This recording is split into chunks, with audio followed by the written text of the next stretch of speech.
So last week I released a video about how to move into a state, how I go about using my imagination to move myself into a state of consciousness.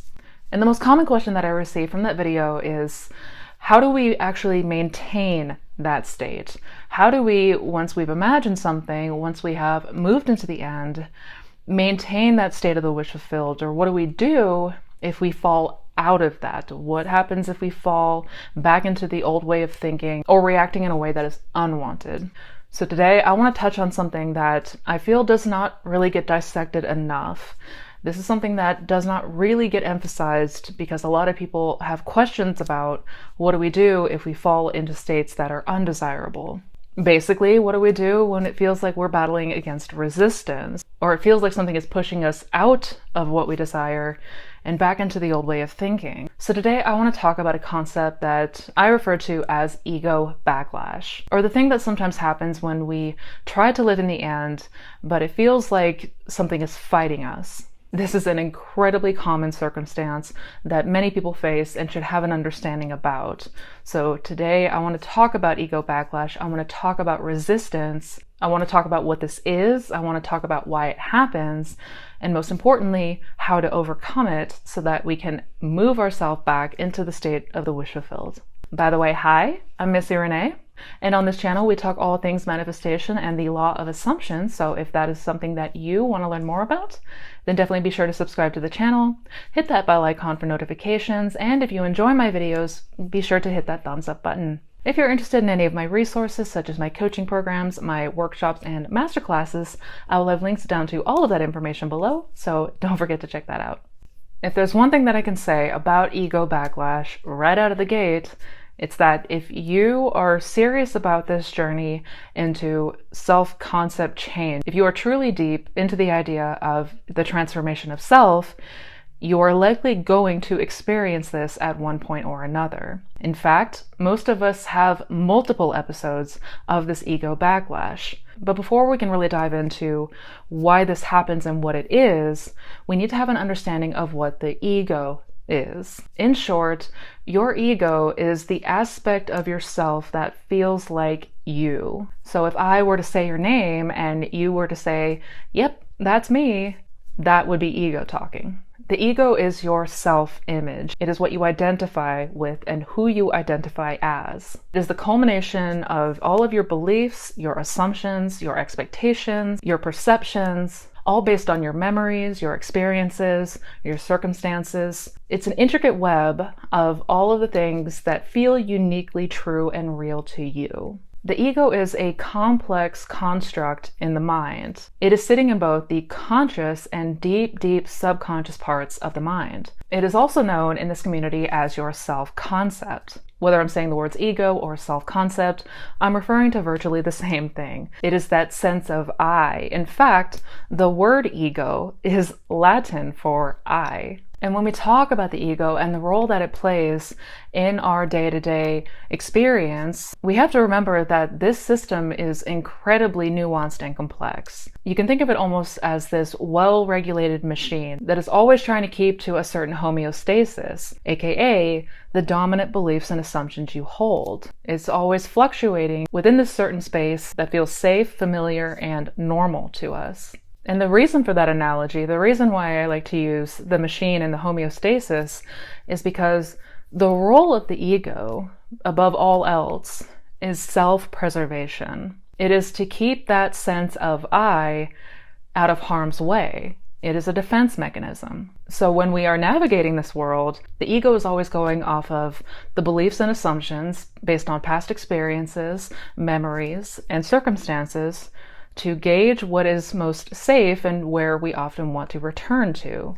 Essentially, that ego has one main purpose, and that is to protect us.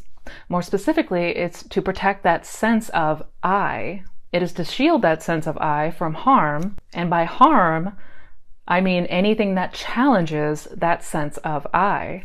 So what happens when we are introducing a new and radical change into our lives, when we have a desire to be different from what we are or what we believe to be true, this sense of I, this ego, is going to perceive this as a direct threat. Basically, when we undergo a transformation and invite a change into our lives, there's always that part of the ego that is going to perceive it as dangerous, perceive it as a direct threat to that sense of self, and thus we start to feel that familiar pushback, also known as resistance.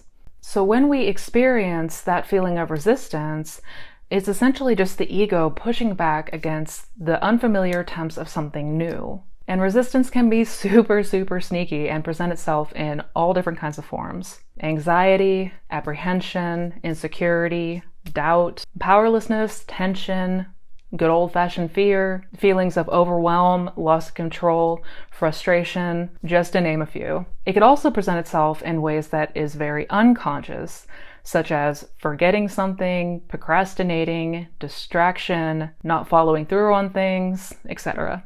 And this is at the heart of why we experience resistance and what it is. These backlashes are the ego's attempt at bringing things back to equilibrium, bringing things back to that normal, familiar homeostasis. So when we introduce a big unfamiliar change, you can anticipate an equal and opposite reaction in the form of some kind of resistance or backlash. And the way that we can uniquely tell that it's ego backlash is that it tends to come after periods of breakthrough, or after it seems like we've been doing really, really well. This could be after an intense sat session, after a good meditation session, but it often tends to show up after we feel like we've made a considerable amount of change or progress. Ego backlash also tends to appear out of seemingly nowhere. It seems like one minute we've been doing fantastic, we've made great stride and leaps and bounds, and then the next minute, boom, we're in the midst of all this anxiety and panic and frustration and anger. It seems like we just wake up one day and we are totally thrown out of the state entirely. It feels like all the progress that we just made can be thrown out the window completely. And this is why it is so important to understand what ego backlash is and why it's occurring, because it can especially throw us through a loop if it feels like we've been doing so good and then seemingly out of nowhere, we just get hit with a mountain of resistance and it feels like we've fallen completely off track. These kinds of backlashes can leave us in a state of whiplash. It can leave us in a state of, what the hell just happened? I was doing so good. What did I do wrong? So having this clarity and understanding what ego backlash is the first and most important thing when it comes to dealing with them, which leads me into how to overcome ego backlash. So step number one in overcoming ego backlash is to just know what it is, so that when it does show up, we are not in a panic and thus get ourselves into a spiral or free fall because it feels like we so-called failed. And ego backlash is typically very unpleasant. It can feel terrible. It can leave us feeling hopeless and that we're never going to get this right. We're never going to be able to manifest what we want. We're going to question whether or not this even works, if this is all a waste of time. All of these things constitute what happens in a typical ego backlash. But if we are not knowing of what's going on, it can be especially frightening and discouraging. So knowing and understanding what's happening truly is half the battle. We need to have this understanding so that if and when this occurs, we're not whipped up into a panic thinking, oh God, what did I do wrong? How did I totally screw this up? And question ourselves and our abilities. Many of us have a tendency of thinking that if we're not continuously improving, that we're failing. A lot of us have an expectation that we should be making constant, steady progress upwards, otherwise we're doing this wrong or we're failing at this entirely. A lot of times what this journey looks like is several steps forward, a few steps back. It can be that we go a bit back and forth, and that is completely normal. That is the ego doing its main job, its main function. Because we have to remember that if we are introducing any kind of a change, any kind of a transformation to the core beliefs and assumptions, that changing of the self-concept, there is a part of us that is going to die. The ego is going to take that as a death of sorts, because that is effectively what it is. And not death in the physical sense, mind you, but there is going to be what feels to the ego a death to that old self. And the ego fears death. It fears the unknown. It fears change more than anything else. and it will try to fight this. Which brings me to part 2 of how to overcome backlash, and that is be as objective and observant as you can in these moments. We don't want to have any kind of knee-jerk reaction or do something impulsively when we are in the throes of backlash. Though it is unpleasant, though it is certainly not an ideal place to be, there is a lot that we can glean as far as what we can take away from it, any feedback. We want to observe in what areas is the ego feeling challenged. It can perhaps give us some insight into some things that we may not have been conscious or aware of before. See if there's anything there that is important that perhaps has been overlooked.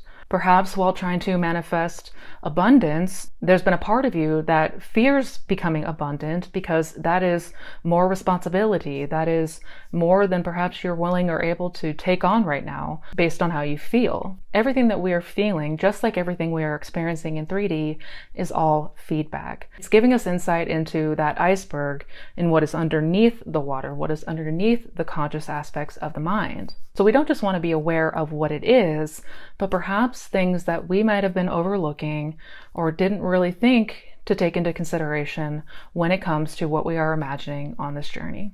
And the third part, and most importantly, is to not be discouraged. Because in these moments, it can feel like every fear, every doubt, every insecurity has been ignited. These are certainly moments that feel incredibly discouraging and incredibly unpleasant. That is admittedly true, but we all have these moments. I have yet to meet a single person who didn't experience this backlash in one form or another at some point, and yet still managed to make these changes that they desire to see and to experience. It's important to understand that though it may feel like you're going backwards, though it may feel like you're regressing, this is actually an important indication of growth.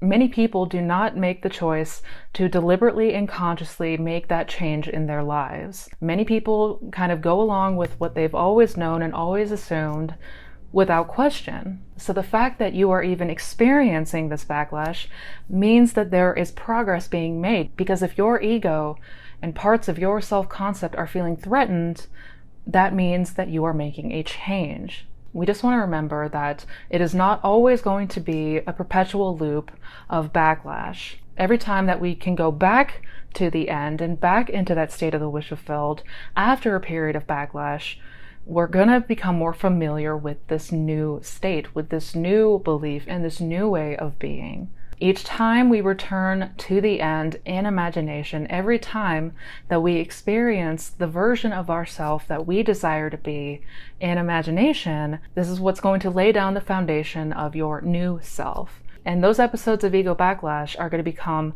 less frequent in intensity and duration.